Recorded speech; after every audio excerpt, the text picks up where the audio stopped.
transnational criminal enterprise. He's currently on the FBI's, and has been, top 10 most wanted list. He controls... At 4:58 a.m., the first official line hit the podium like a verdict. 18 tons of cocaine, 3 Arctic ports, and an entire Security Council compromised. Nuuk, Greenland, January air so cold it feels like it can snap metal. A coastline that looks empty from the outside until you learn what was moving through it: palletized narcotics, encrypted cash routes, and a European Latin American trafficking alliance that used the Arctic like a hidden highway. Tonight's story is being described inside federal channels as the most dangerous institutional infiltration ever uncovered in the North Atlantic corridor, because this wasn't a cartel bribing a few dock workers. This was a cartel building a government-shaped shield around itself. And what agents found next was worse than the drugs. At 4:32 a.m., the first doors came off their hinges. Nuuk is quiet at that hour, the kind of quiet that makes you hear your own breath inside your hood. Street lamps burn with a dim orange glow over empty roads. Snow drifts against shipping containers like ash. Then the silence breaks, hard. Rotors, low and heavy, not loud at first, just a pressure in the air, tires on packed ice, radios whispering in clipped, disciplined bursts, and shadows moving as one. FBI tactical teams in black, DEA agents with hard cases strapped to their chests, ICE special response units stacked tight behind ballistic shields, DHS liaisons coordinating with local counterparts who'd been vetted in silence weeks earlier, SWAT elements moving like they've done this 100 times because they have. They didn't hit one location, they hit everything. At 4:32, a warehouse complex near the industrial edge of Nuuk, officially registered as a cold chain food logistics hub. Unofficially, it was a choke point, a place where cargo went in frozen fish and came out very differently. At 4:34, a private security facility listed under the Greenland Security Council's procurement umbrella. Security cameras, badging systems, encrypted comms, tools designed to protect infrastructure. Tools that, in the wrong hands, become the perfect way to hide a smuggling machine. At 4:36, an upscale bar in central Nuuk with blacked-out windows and a back room that never showed up on the fire inspection schematics. At 4:38, a residential compound near the waterfront, registered to a shell corporation, staffed by men who didn't speak like locals, and stocked with the kind of gear you don't keep for tourism. And as the first breaches landed, you could feel the operation's intent, not just arrests, amputation, the severing of arteries.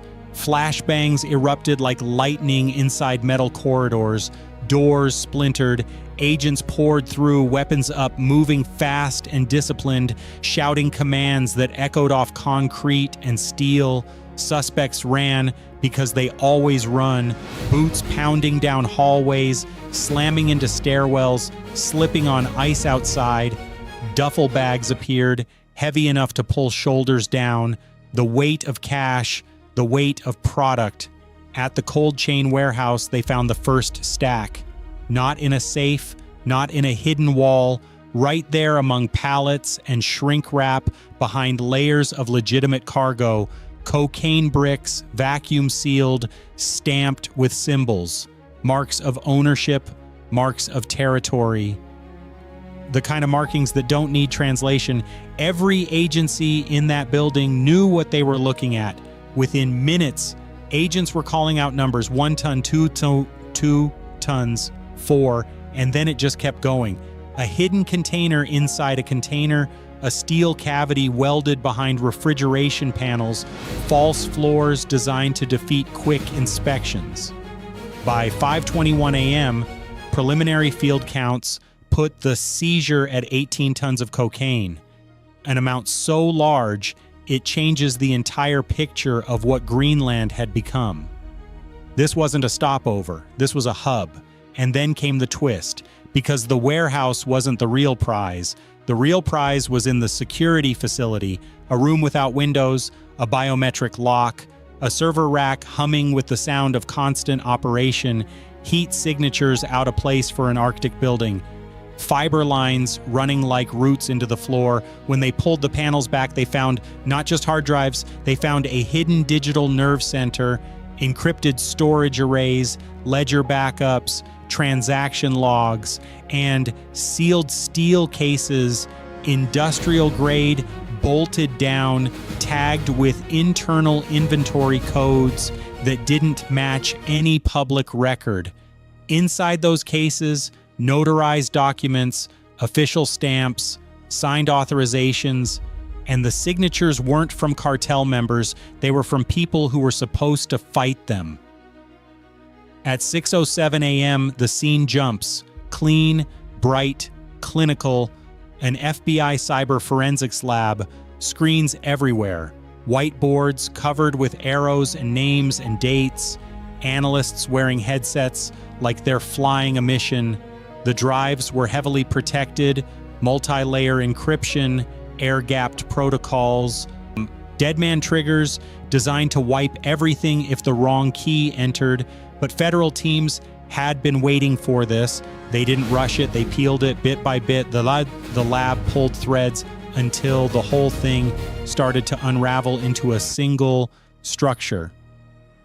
A diagram appeared on screen, one of those network charts that looks like a spider web, until you realize it's actually a blueprint. At the center was a code name embedded in the directory structure, not Solaris, not something that sounds like a movie, something colder, administrative, almost boring, like it was designed to hide in plain sight. Project Whitefjord, and the map was enormous. Shell companies registered in Denmark, Iceland, the Netherlands, ghost corporations with mailing addresses that led to empty storefronts, sham Arctic research foundations that received grants, then immediately moved money into offshore accounts, restaurant chains that never seemed to have customers but always showed strong revenue, logistics firms that owned trucks that never logged lawful routes, even charities,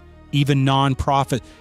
Because this wasn't just smuggling, it was laundering, legitimacy, money moved like water, thin streams that combined into rivers, then vanished into the ocean of international finance, transfers sliced into smaller amounts, routed through jurisdictions that don't answer questions quickly, sent as consulting fees, equipment leases, environmental assessments, port modernization contracts, and then buried in the authorization layer, an encrypted approval key, a digital signature that kept repeating like the thumbprint of command. It belonged to a senior executive wing tied directly to the Greenland Security Council, people with clearances, procurement authority, and the power to shape how ports were inspected, how manifests were approved, and which shipments were priority. And across the Denmark political side, officials who didn't just look away, they allegedly wrote the rules that made looking away permanent. This is not corruption, this is command level collusion, this is not negligence, this is engineered treason, because the system didn't fail. It was designed so the cartel could move cocaine through Arctic ports like it was moving furniture. And here's the line that shook the room. Project Whitefjord included contingency files, Phase Anchor, a plan to turn Greenland into a permanent logistics headquarters for the Arctic Atlantic Network, protected by institutional authority, fortified by procurement contracts, and defended by a parallel security apparatus. The operation wasn't over. It was just beginning. At 7:12 a.m., dawn doesn't arrive in Nuuk the way it does in warmer places. It doesn't bloom, it creeps. A gray light spreads over the ice like a warning. Inside a joint command center, temporary, packed with personnel, there's a digital map covering an entire wall. Dozens of red markers pulsing across Greenland's coastline, across Denmark-linked nodes, and out toward Atlantic shipping lanes. Each red marker is a target, Each target is a nerve ending of the same organism. The call goes out.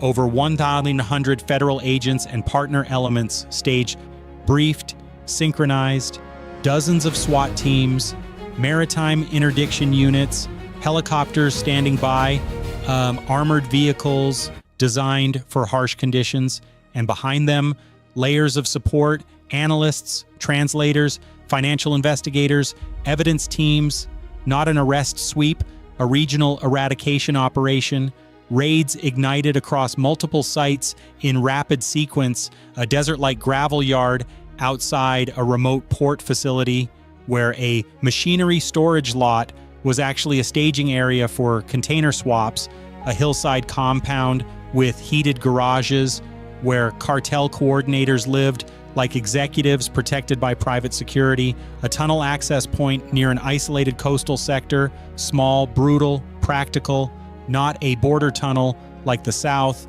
an Arctic version, short range, utility-based, designed to move human beings and high-value cargo between controlled spaces without inspection.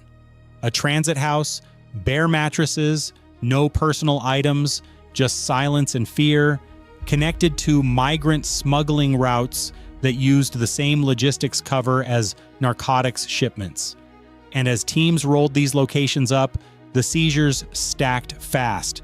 Cocaine, more cocaine, methamphetamine sealed in industrial packaging, fentanyl pills counted not by handfuls but by the millions, firearms, suppressed weapons, thermal optics, stacks of cash bundled so tight they looked like bricks themselves. And then the arrests, cartel members first, the ones who carry the bags, then logistics managers, the ones who coordinate the flow, then the ones who never expected a knock at all. Greenland Security Council executives pulled from offices, from conference rooms, from private residences where government badges sat on nightstands next to encrypted phones, Denmark-linked officials detained as the political sky began to crack open. The effect was immediate. By midday, federal briefers would later say the underworld took more damage in 6 hours than in the last 6 years. But damage is not justice. Not yet, because the deeper story wasn't only the drugs, it was the infiltration, it was the people wearing uniforms, it was the badge. At 10:44 a.m., investigators started combing the seized servers, internal emails, port access logs, patrol records, and message archives. And what they found looked like a second government running underneath the first. Patrol grids altered, not randomly, surgically. Border relaxations, timed to the minute for convoys that never appeared on public schedules. Maintenance shutdowns at weigh stations and inspection points, always coinciding with priority cargo, internal warnings about raids sent before raids existed on paper. Somebody was leaking, somebody was coordinating, and the number of compromised individuals was not small. Now, it wasn't one or two, it was systemic. Officers, border agents, port inspectors, contract security teams with quasi-official authority, administrative staff who controlled access lists, and at least 2 legal gatekeepers, people who could delay warrants, bury paperwork, or redirect oversight. They were paid through consulting retainers, through training stipends, through security bonuses, money with clean labels, dirty purpose. And here's the part that hits honest officers hardest. The betrayal doesn't come with gunfire, it comes with silence.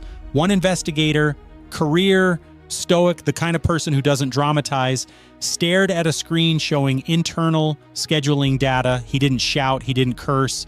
He just went quiet because the pattern was undeniable. They'd been hunting shadows while their own infrastructure was guiding the cartel through the front door. Federal agents began arresting senior coordinators inside the system, people who weren't street-level corrupt, people with authority, people who could move personnel like chess pieces. It wasn't just infiltration, it was a parallel enforcement system.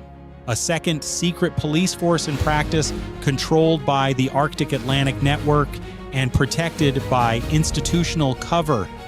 And the only way forward was brutal. Rebuild the badge from the ground up. Zoom out now. Because Greenland was never the whole map. It was the perfect segment. Cold, sparse, strategically positioned. A place where shipping lanes don't get the same public attention. A place where research cargo and infrastructure materials move without the same scrutiny as southern corridors.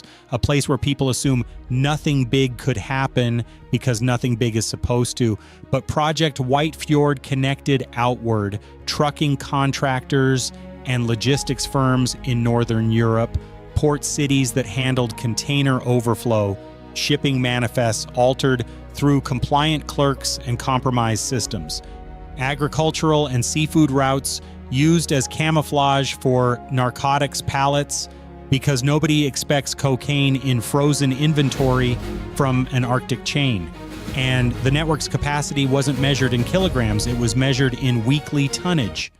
A machine capable of moving product at a pace that would poison entire regions without triggering immediate alarms because it was designed to look like commerce. Migrant smuggling and human trafficking routes weren't separate. They were cover.